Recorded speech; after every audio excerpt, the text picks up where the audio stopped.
So the likelihood that sometimes the behavior of your wife that you might not understand or think is like, really negative might just be that they have some unresolved trauma. They have some unresolved, they don't know what it's like to be safe, right?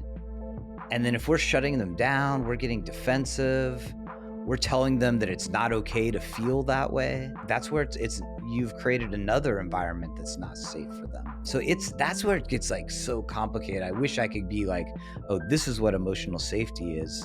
But the most distilled version is like that we accept our partners for who they are completely.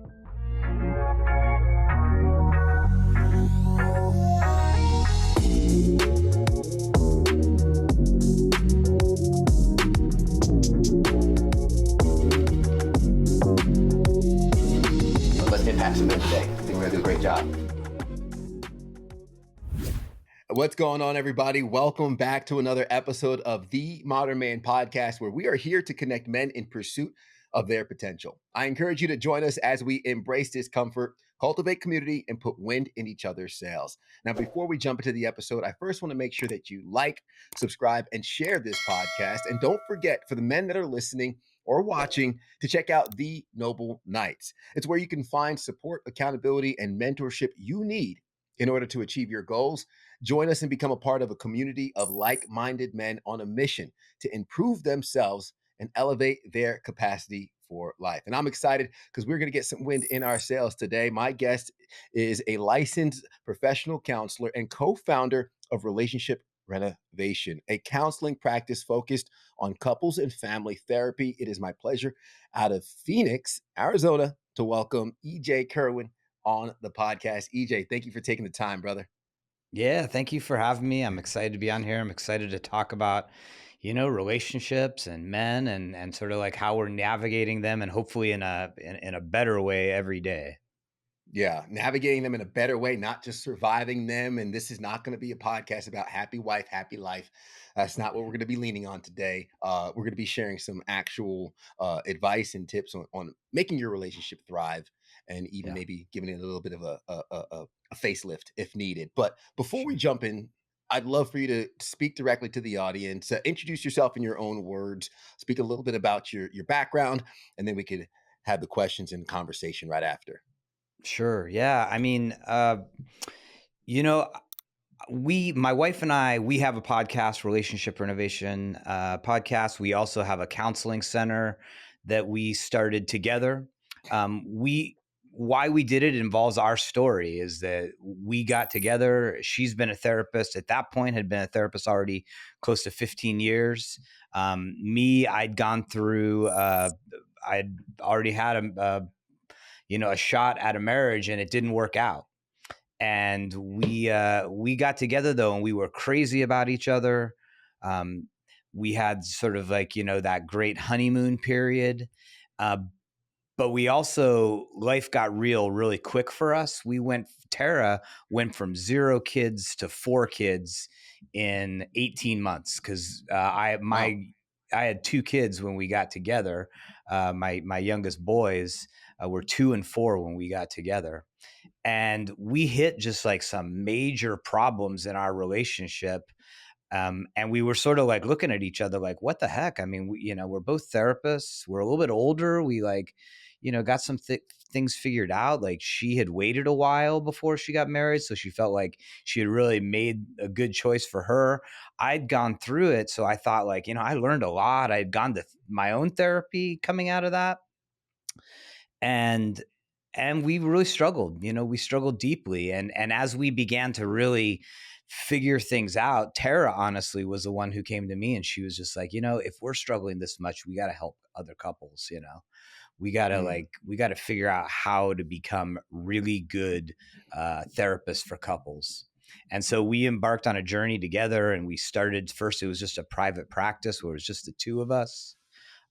And we started really figuring some things out around how to help couples out, had a lot of success keeping couples together and rebuilding their relationships.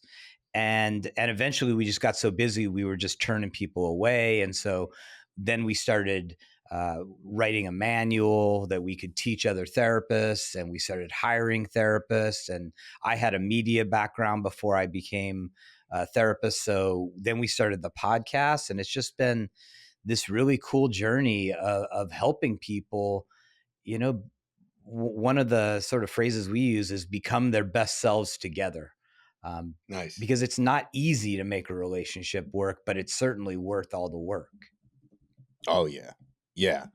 Um, that part is what most people avoid is the work aspect, right? Yeah. Um, it's almost as though it's, hey, I found my person. There's this honeymoon phase. Things, making sound effects for those who aren't watching on YouTube. That's Yeah. me wiping my hands and cleaning it up. Like, hey, we're good to Yeah. go, right? But that's not how this thing works. It's almost like the day I said I do was my commitment to put in the work for the rest of my life. And, Absolutely. and I forgot what comedian it was where he talks about divorce is like a man saying, "I bet you half my stuff I don't mess this up," right? Yes. Yeah. But the reality is it takes work not to mess it up. This isn't a set it and forget it. This isn't a microwave where you wait for it to ding on Friday night at 9 o'clock when you're ready to get hot and heavy. No, this is something that requires input, it requires presence, and it requires an emotional connection and communication. But what you made a point of that could be jarring to a lot of our listeners, which is a great point.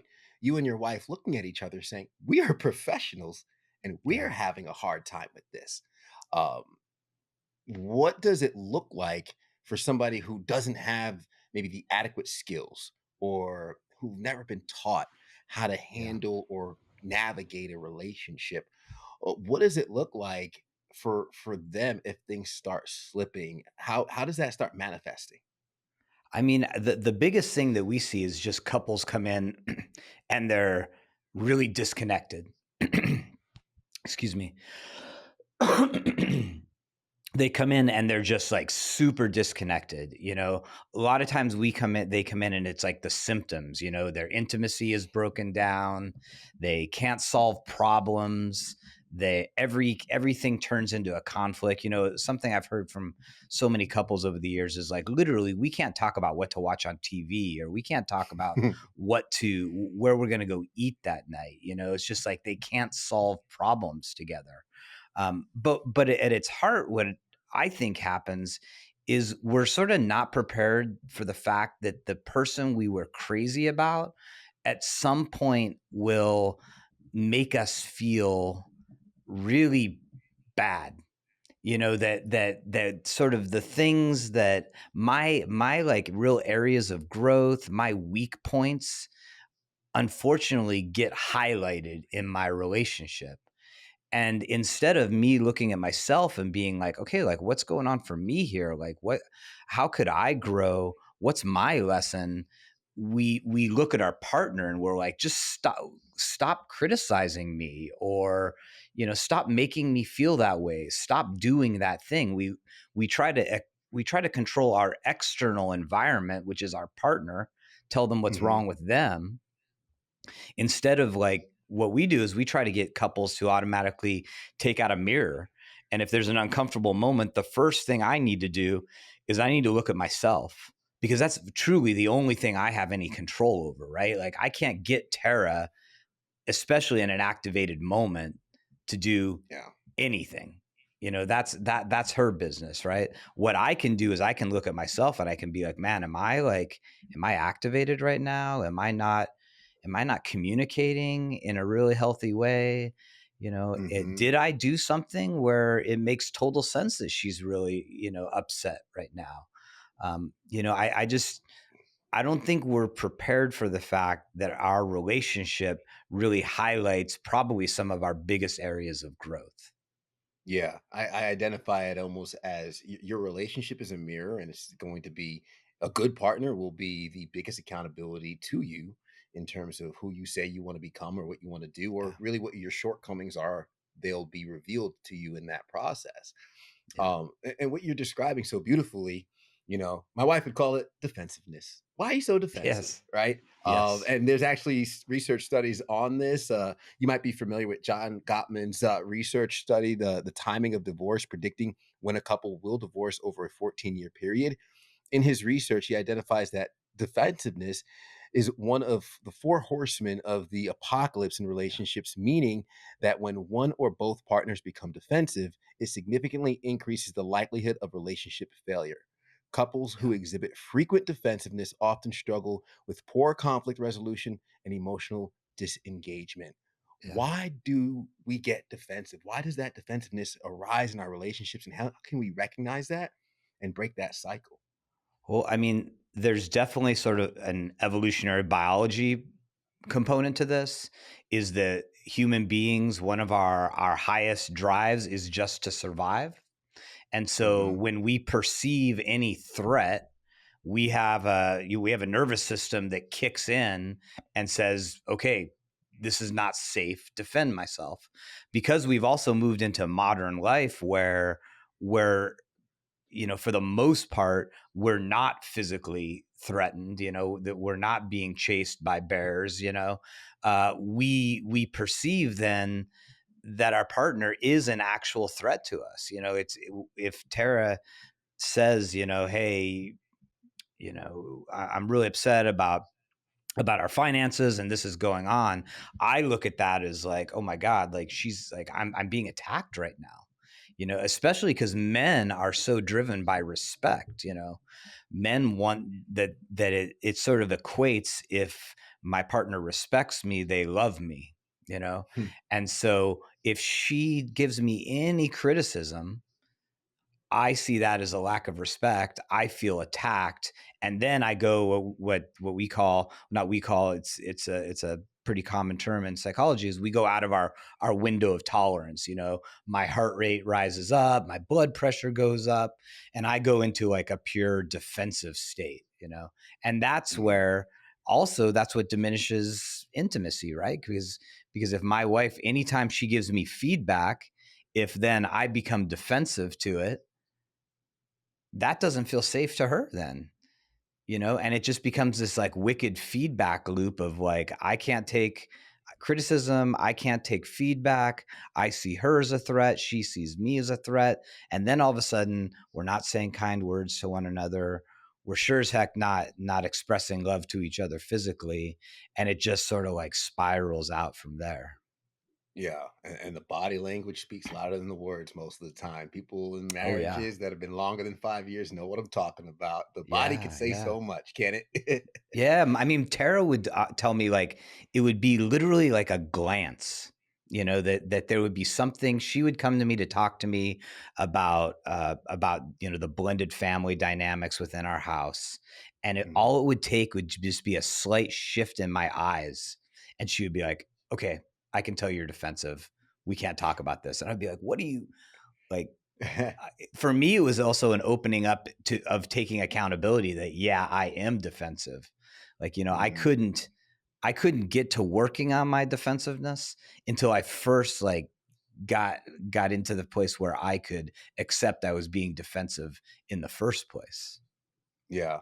I was actually going to follow up with that question. If any of the guys listening have that problem, and as you just described, and I know for myself, it could be something, whether it's an ad I'm running in my business and my wife notices something and she'll say something and I'll have a reason or right away a thought process as to why it is the way it is.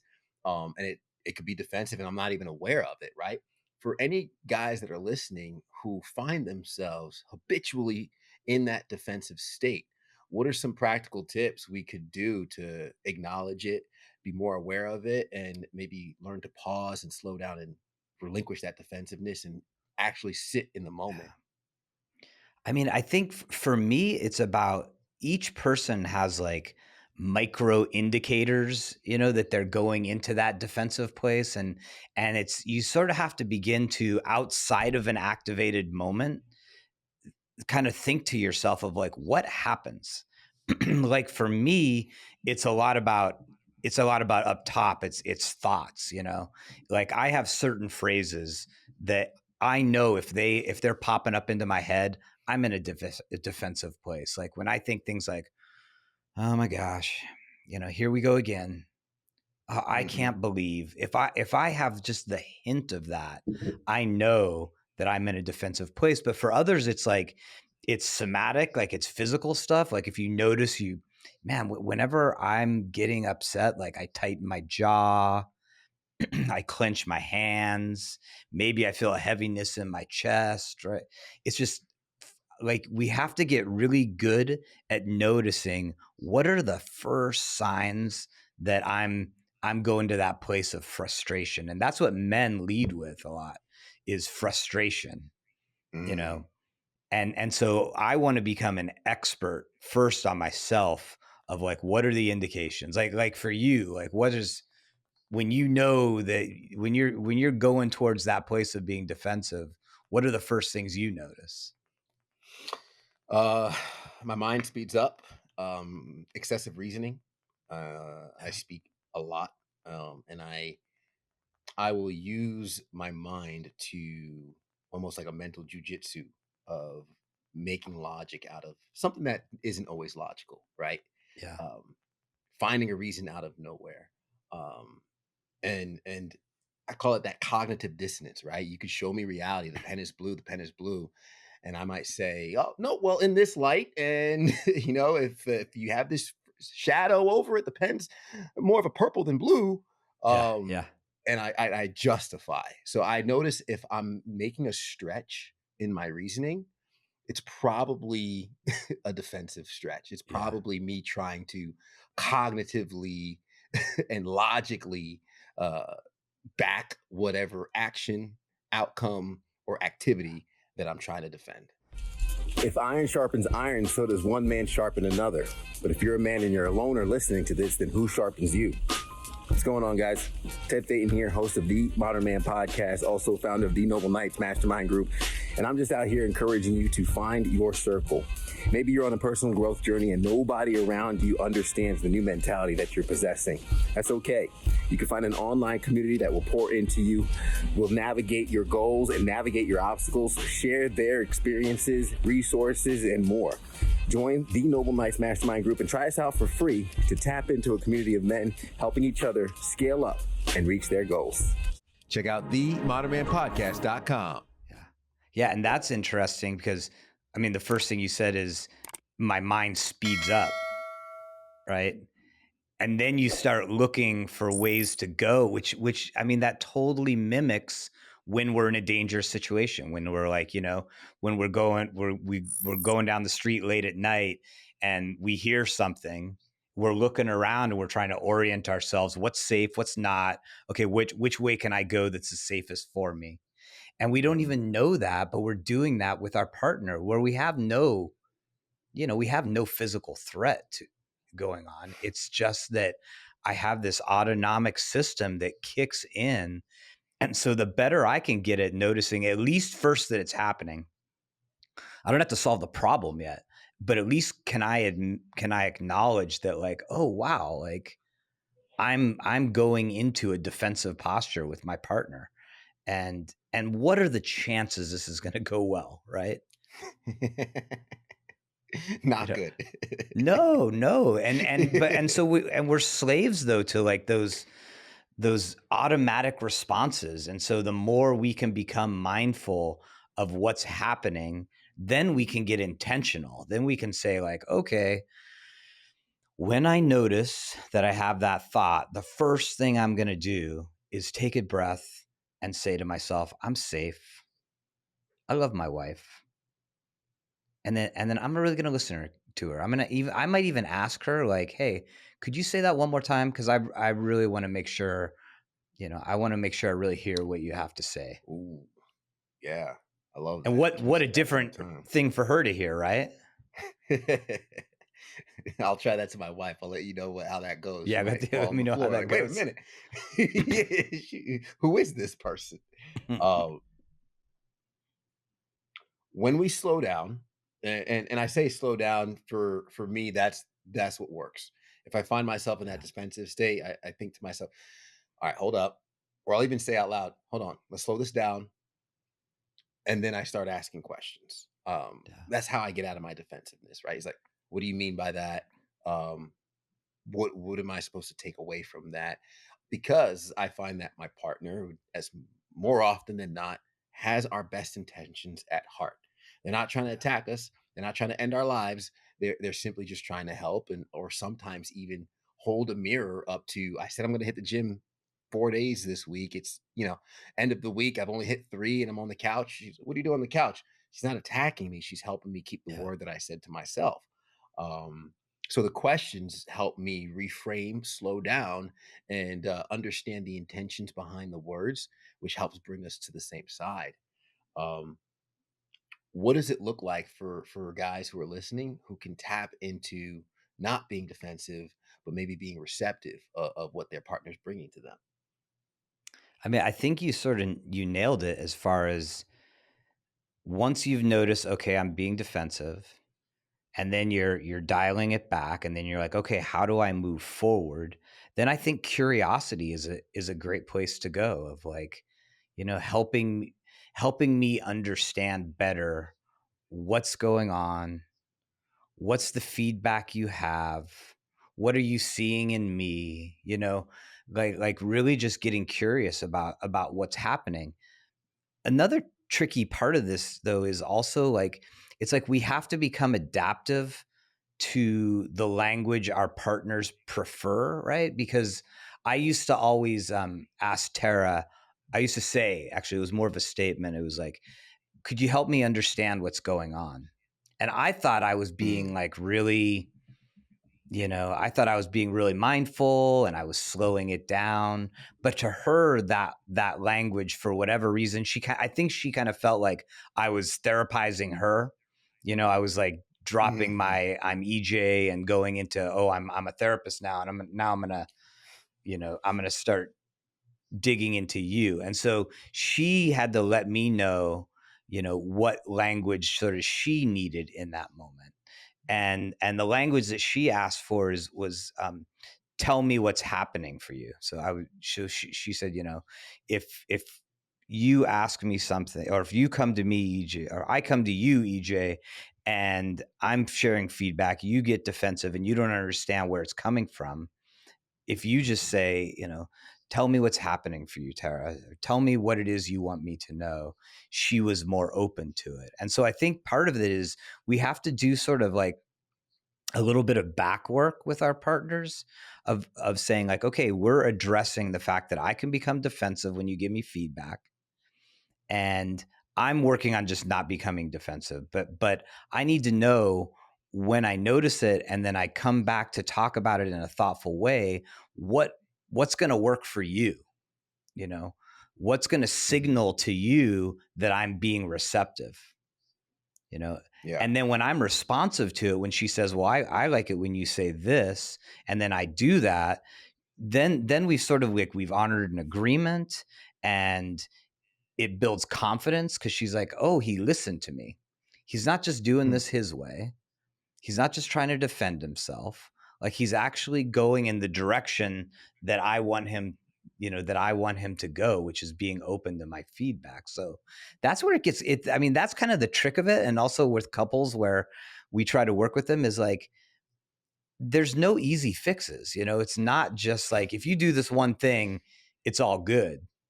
It's yeah. like it's like a step, it's like building skills, it's like, your kid in a sport of like first they learn this thing, then they learn this, and then they learn this. And it's the same thing with relationship. It's like first I just notice it's happening, and then I Mhm. talk to you about how to communicate with you in a way that you like, Yeah. you know.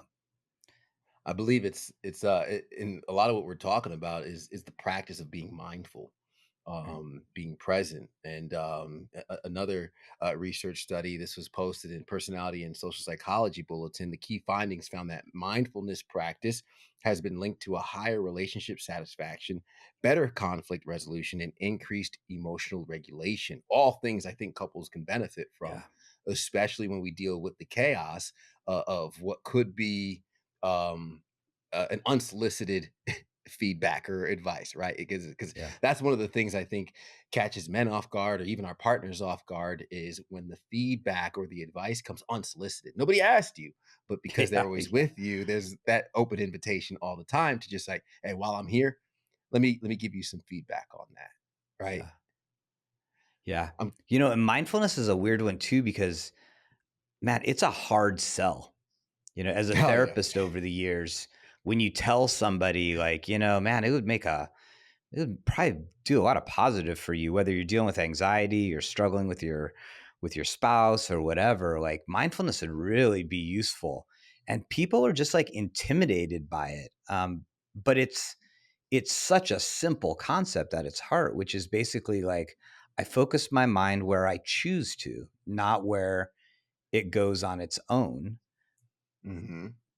But it takes work. That's the other hard thing, is like it's hard to become mindful unless you practice it. And I think that's where people get really, really start to struggle, is figuring out like, how do I begin to even, even find the time, or what's the intervention that's going to make this something that I actually like or am willing to do. Like it's just a hard thing to Yeah. convince people to do, I've found. Yeah, and I try and lean on the outcomes, the values that come about from it, because it's almost it's almost like enduring the workout to get the gains, right? People Yeah. necessarily don't enjoy working out. I've had a good workout this morning. I didn't necessarily enjoy it, but afterwards, the gains is what I'm excited for, and I like the results. So the practice is easier when you're committed to the potential outcome and where you're headed. I want to talk about and touch on anyone who is in a longer relationship that's been going great, and maybe there was a big life change which threw a disruptor into it. And you highlighted this pretty perfect with you and Tara saying, I believe you mentioned it was 18 months going from no kids to 4 kids. That's a Yeah. drastic change. And for some couples who've been together for a while, things have been great, whether it's a move to a new city for a job, a career change, or maybe the introduction of a baby. Something changes, and for some reason, that new dynamic takes some settling into. Yeah. Discuss those changes and navigating that in an effective, productive way, because we don't always handle it well. Yeah. I mean, you nailed it. You hit it right on, where such a high percentage of the couples who end up coming to therapy, they come in at a time when they've just gone through some major transition. Mm, They've had a change in job. Their kids leave the house. We have a ton of people who come in and during retirement. We're down here. We have an Air Force base, so they've moved. There's a deployment. They go through some major change, and things go offline in their relationship, or they went through a major change 2 years ago. Things went offline, and they've like been drifting apart until they finally came into couples counseling, because they were like, we don't even know what the heck is going on. We had a great relationship. We've been so happy. And now we're a mess. And I mean, one of the things that I try to normalize for them is that when we go through change, that's when we fall into habits of adaptation, right? Like when we go through difficult moments, when we're put in new environments, that's when individuals go into old coping mechanisms. you know that some of this is like attachment theory based also. We saw how our parents coped with stressors. mhm, We sort of adapted young in our life when we went through a difficult moment. Well, this worked. And I had a teacher who used to use the phrase like, yesterday's solutions become today's problems. And so they go through this change. Both people go into adaptive responses, but they're different. The way you adapt in a stressful time and your wife adapts in a stressful time are most likely pretty different. And if you're not intentional about it, if you don't say like, hey, when I go through a stressful time, I tend to really, like, me personally, I go inward. mhm. I'm kind of an only child. And so, I solved a lot of problems on my own as a kid. And so when I go through stress, I'm up in my head. I'm just like, okay, this is how I'm going to get through it. Tara, during those times, because of her own stuff when she was a kid, she really wants support now. She didn't have any support as a child. So as an adult, she really wants to be connected with somebody when we go through stress. And that creates a lot of problems for us. And so, the coaching that I would give to a couple is that, hey, let's look at how each of you has adapted to this change. Let's first give each other a break. Let's give each other some grace, and say, like, well, of course you did it this way. Of course I did it this way. And that's okay. But now let's course correct. There's a book that this guy, Dr. Stan Tatkin, wrote called Baby Bomb. And it's all about, like, when you have a new kid, when you have a baby, it's like it's like a bomb blew up in your relationship, and you're just like, you're dividing and conquering. Your mom's focused on keeping that kid healthy and well and feeding it and having a nice environment. Dad oftentimes is like bearing down into work and trying to make, keep everything secure. And that's great, except for the fact that those are two very different tasks. And so what we need to do is we need to course correct. We need to, if there's an incident where we both not necessarily become oppositional, but just move in different directions slightly, we need to realign. We need to be like, okay, what's important? Well, we've had a baby for 10 months, and maybe we haven't had a date. Okay, well, it's important. Or maybe we don't have childcare, but what we can do is we can go out into the backyard every Saturday night and ask each other questions and cultivate connection. We have to look Mhm. at what has become misaligned in this time of transition and bring it back to alignment. And oftentimes, especially the closer to the misalignment, the easier the fix. It's problematic when it goes on for months, sometimes years. That's when it gets really tough.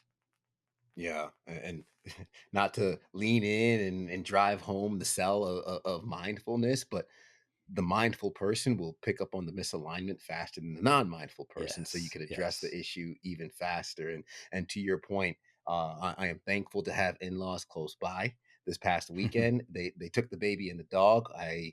The wife and I, there was a little snowstorm. We got to sleep in. We were snowed in, watched movies, and then we went had a massage, a couple's massage, and then went to a nice Cuban restaurant with live music and had a fantastic evening. Just a way for us Yeah. to water our relationship in the midst of parenting. Oh my And, gosh. and for anybody who doesn't have the benefits or the blessing to have in-laws or childcare nearby, one of the small little gymnastic gyms our daughter goes to also offers pizza night for 3 hours and $40. They'll watch the baby and then you can just go do a quick dinner.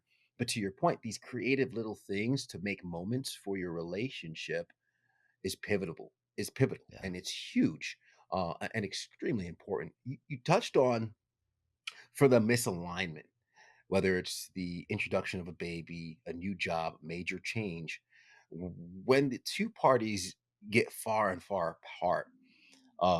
You mentioned starting with grace. Oftentimes I find that, let's say both partners are in an area of sacrifice. Let's use the kids as an example. The mom is focusing on baby, up every few hours, exhausted. The dad is doubling down on career, trying to provide for the family, exhausted, and they can't get out of their own pain. Like the mom can't fathom how difficult it is for the dad to be at work because she's so entrenched in mothering.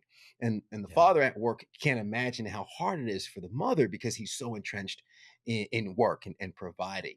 How do you get them out of that pain to see the other person's pain, or how do you get them to tap into that grace for each other? Yeah. I think establishing a practice of vocalizing gratefulness to one another is a good beginning, because especially in that situation that you're talking about, like, both people are really, that they're really putting their energy and effort into something that benefits both of them. But they're both just overwhelmed with what it is they're doing and the amount of energy it's taking and the amount of sort of of somebody seeing them, and for me, like, gratefulness is a lot about seeing your partner, Mm, and we just actually interviewed somebody who talked about finding a discipline in gratuity of of not just occasionally saying, "Hey, thanks for, all you're doing for our family. Thank you for all the energy you're putting into keeping our baby healthy and well," but consistently doing it and doing it with specificity, of mm, like, I appreciate everything you're doing for our family. The way that you wake up in the middle of the night so selflessly, the way that you just get out of bed, take care of that baby, the way that you recognize that I have to wake up at 6 a.m. and get out so you allow me to sleep, like that I so appreciate that, honey. Thank you so much. Because there's this other element where we take in negative feedback much easier than we take in positive feedback. It takes all, like, double triple the time to get through and have it be absorbed. And so if you mm. not just say thank you, but spend some time really being specific about what it is you're thanking your partner for, there's a higher likelihood that they're gonna take it in and not just be like, oh, yeah, yeah, yeah, whatever. So I think finding a practice of gratuity is huge in remaining connected when you're really doing two very separate things.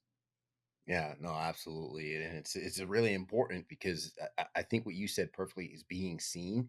I could resonate with a lot of the men watching that for the most part, what we do doesn't necessarily need a thank you, but being acknowledged and seen is really all we do it for. Yeah, Just yeah. knowing, like, hey, I see what you do for the family, and I appreciate And we're not supposed to ask for it either. I think men get it. a cultured as well that to admit that you want to be, praised, and you want to be seen is sort of weak.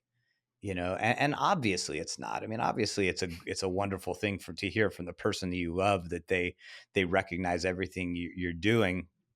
But I think men have a really hard time, like, saying, hey, it would really be, I just really want to be seen by you, honey. I think it sounds kind of soft or whatever, Mhm. but but it's just a natural thing. I mean, God, what a wonderful thing for your partner to recognize, you know, the hard work you're doing.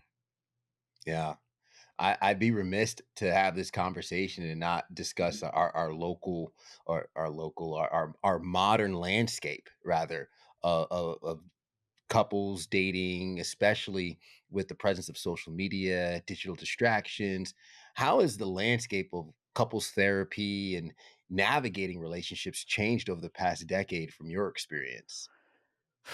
Well, I mean, this is something I talk to guys about a lot when I'm working individually, when they come in, because their spouse, partner, wife has said, like, hey, you need to go into therapy. Like, I need you to be, one word you hear a lot of is, I need you to be more emotionally aware. I mean, need you to be emotionally present. And I think the landscape has, like, it's just completely shifted. And in the last 10 years, I think it's, like, solidified too, in that kind of the old school that maybe a lot of our dads went through, where men could just get away with a lot more. Like, sort of, they just, in a lot of ways, had to do, like, the bare essentials.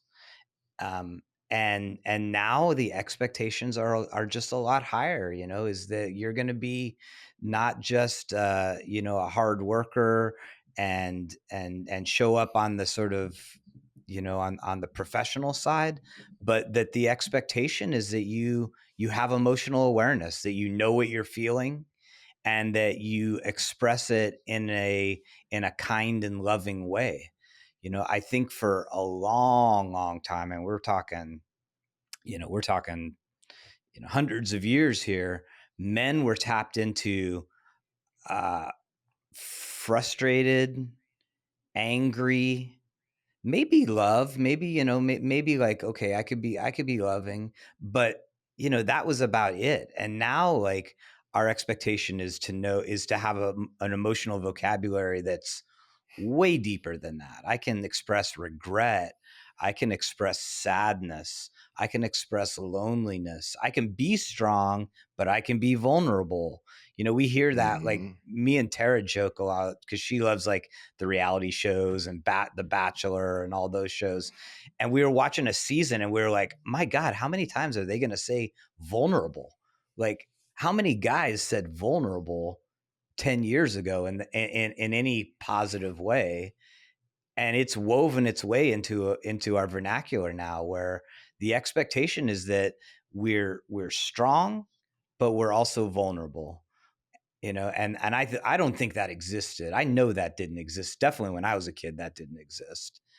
Hmm. And I don't think it existed 15, 20 years ago either.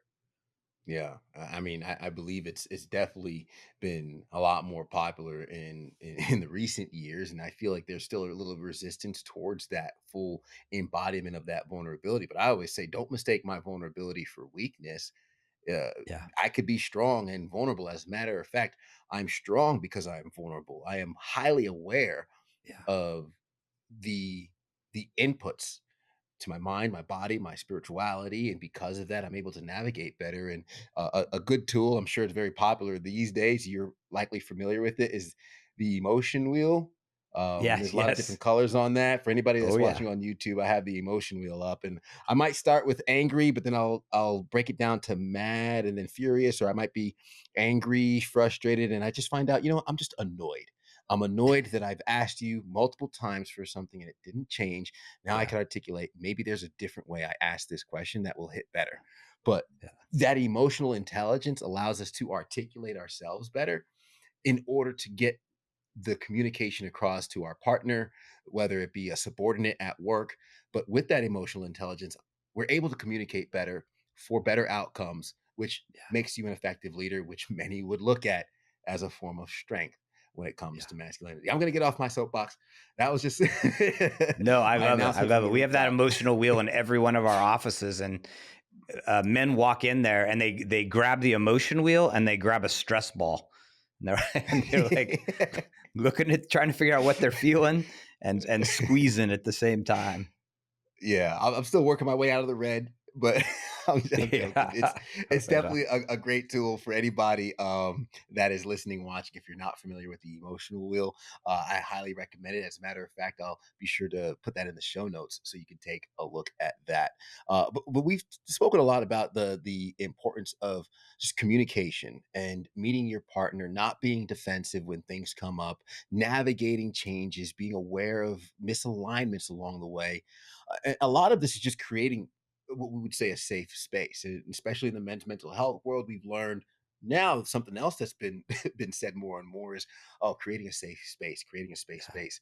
Uh, you talk a lot about that emotional safety we could set up for our partners or for our relationships. What does that look like in practice? Setting up an emotional safety for yourself, your partner, and your home. yeah.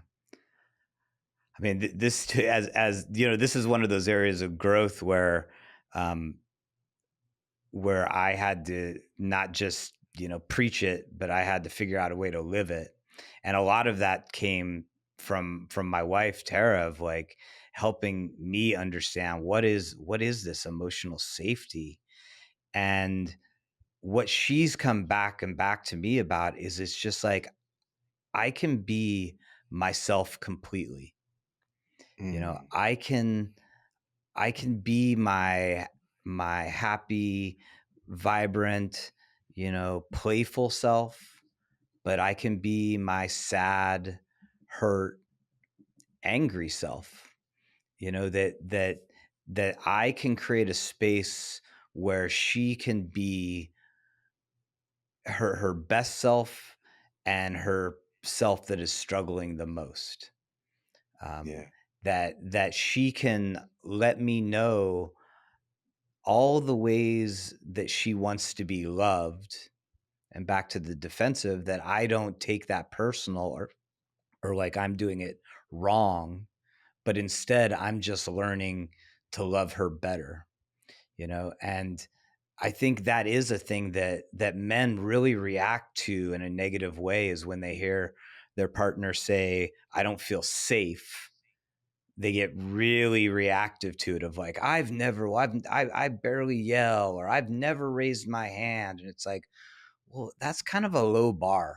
That was the 30, 40, 50-year-old bar. You know, the new bar is that you can stay present with your partner when they're struggling, when they're upset, when they're not being their best self. Because part of Tara and I's journey as well was me understanding more and more deeply how some of the behaviors that she would do that I really didn't like were just expressions of her suffering and her working through some really complex stuff from her childhood.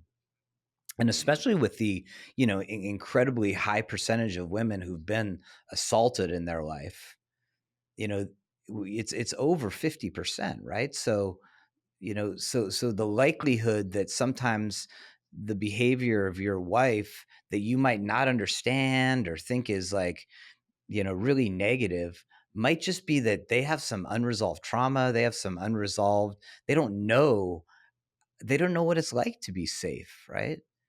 And then if we're Mhm. shutting them down, we're getting defensive, we're telling them that it's not okay to feel that way, that's where it's you've created another environment that's not safe for them. So that's Yeah. where it gets like so complicated. I wish I could be like, oh, this is what emotional safety is.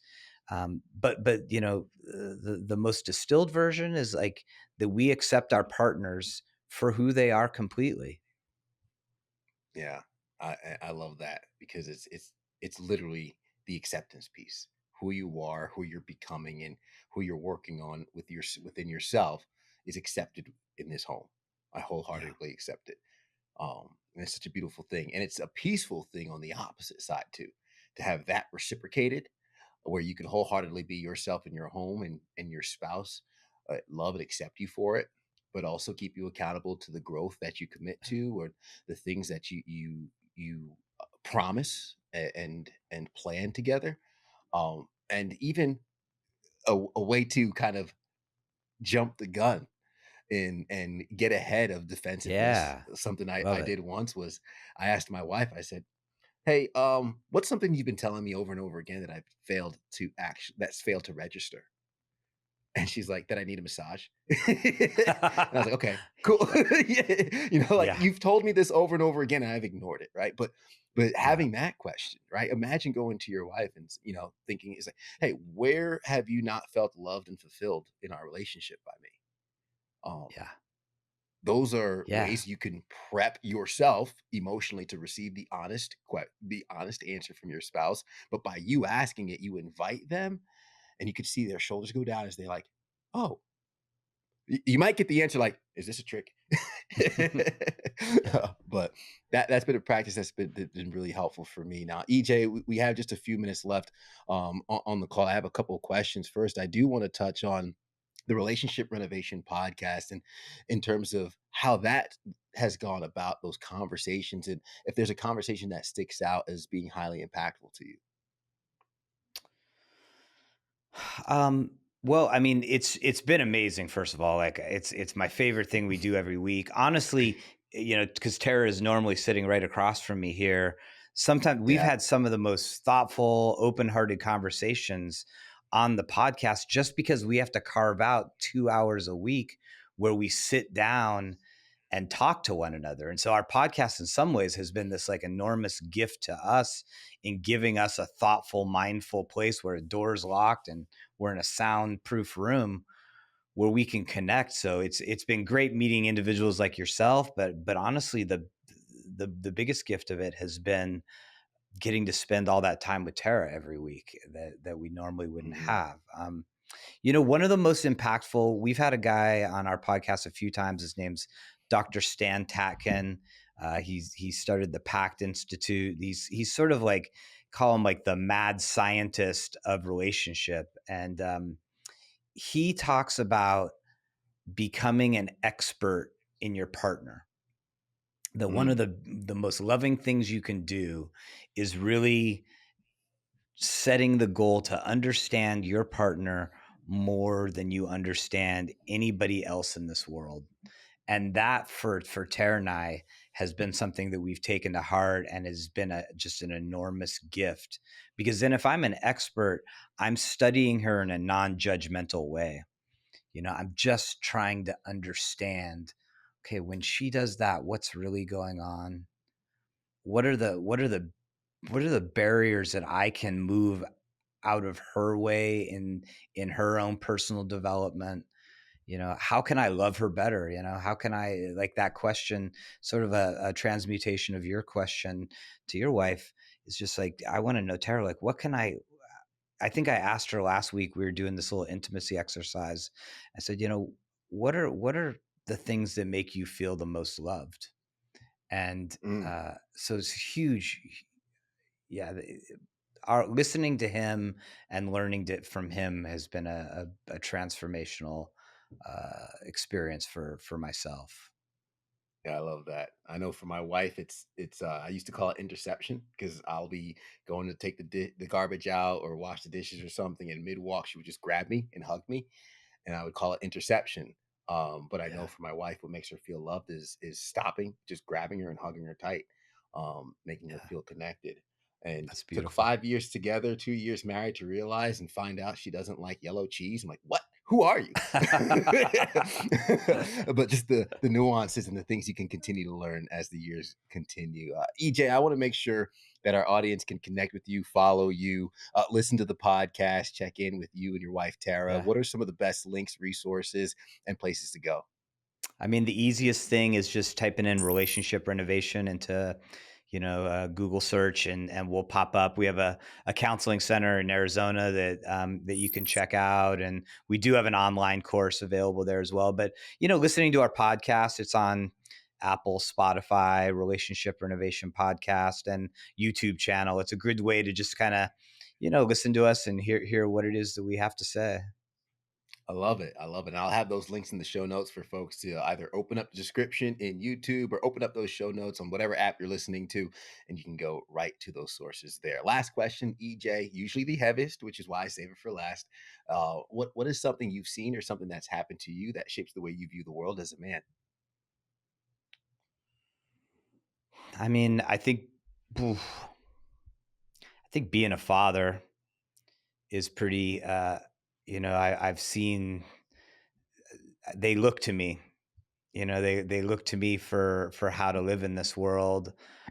Specifically now, like I have three sons and a daughter, and being a dad to a daughter is really starting to hit me because I'm seeing her, kind of become a young. She's young, but I'm seeing that womanhood beginning to Mm, come out, and I know that my relationship and the way I treat her mom and the way I sort of exist in this world is going to either be a positive or negative role model of men. And so, yeah, whether it's for my sons or for my daughter, I think being a dad is something that's super important. And then, I mean, honestly, back to Tara's, like, I really love her. I really want to be a good husband. I really want her to feel loved. I really want her to be able to heal and become the best person she's going to be. So, so I guess family, yeah. that Uh, the way I live in this world and the impact it has on my family informs everything I do. I love that. That's fantastic. I wrote in my journal a few weeks back, just meditating after breath work, working on the mindfulness. I had to decide the type of man my daughter would look up to, um, and that embodies how I treat her mom. That embodies how I treat others and how I live my life. So I receive that. I resonate with that, and I truly appreciate your answer and your honesty in there. So thank you Yeah. for sharing that. Thank you for Yeah, being you on the bet. podcast. EJ, licensed professional counselor and co founder of Relationship Renovation, a counseling practice focused on couples and family therapy. Hope you have an amazing day. Thank you so much for taking the time today. Yeah, I appreciate everything you do, and it was really wonderful meeting you. Absolutely. Now, I'm going to recap some of the gems you left along the way really quick, EJ. Just sit tight for a second because I know a lot of listeners are either working out or they're driving or anything while listening. So, just a quick recap is life gets real, real quick. And that can challenge your relationships, that can stress some of the communication that you have with your partner. And that's why it's important to learn to navigate it together. Practice that mindfulness so you could be aware of when you're in misalignment. If we're struggling with this much, we need to help others. If EJ and Tara, two licensed counselors, need help, we all need help. And that's just the truth. We all need to navigate and practice how we communicate with our partners. Symptoms of disconnectedness. You might not feel appreciated. You might think that you're saying that your partner's not saying kind words to you, and you think they're just being mean. These are symptoms of disconnectedness. If you were once connected, you could find that link yet again. And look at myself. Oftentimes, if you're listening, the only thing you can control is yourself. You cannot control your partner, but you can control an environment for your partner to be safe. And you could also control your defensiveness, bringing down your defensiveness, focusing on yourself. Your partner is not a threat. And then identifying what happens when you start to get defensive, changing that up a little bit. Focus my mind where I choose to. That mindfulness helps you stay in control. And then when we go through change, we fall into habits of adaptation. How do you adapt and how does your partner adapt? If you could be aware of that, you could work together and navigate it even better. And then can you let your partner be their full selves in the home? That's how you create emotional safety, acceptance, wholeheartedly, top to bottom, left to right, not just who they are, but who they're becoming and who they will be. And that is the way to continue to nourish and build that relationship and that communication together. And of course, at the end, as a father, if you are a father listening to this, your kids look to you. Look to you to how to navigate this life. Sons will embody you, daughters will seek someone like you. So it's important to be very, very intentional on how you treat your relationships and how you navigate your life. Guys, thank you for making it to the end. EJ, thank you for being on. And to the listeners, I encourage you to hit that like button, hit that subscribe button, and share this with somebody else you know can get value from it. Maybe share this with your partner. Don't say anything, just send them this. That's it. Let it speak for itself. And of course, I'm going to ask that you leave us a rating to let us know how we're doing. And of course, we'll have these episodes for you each and every week. So be sure to hit that subscribe button. Thanks again, as always, guys, for making it to the end. And as we always say at the end of the podcast, everybody wants the sunshine. They don't want the rain, but you can't get the pleasure without first the pain. Let's grow.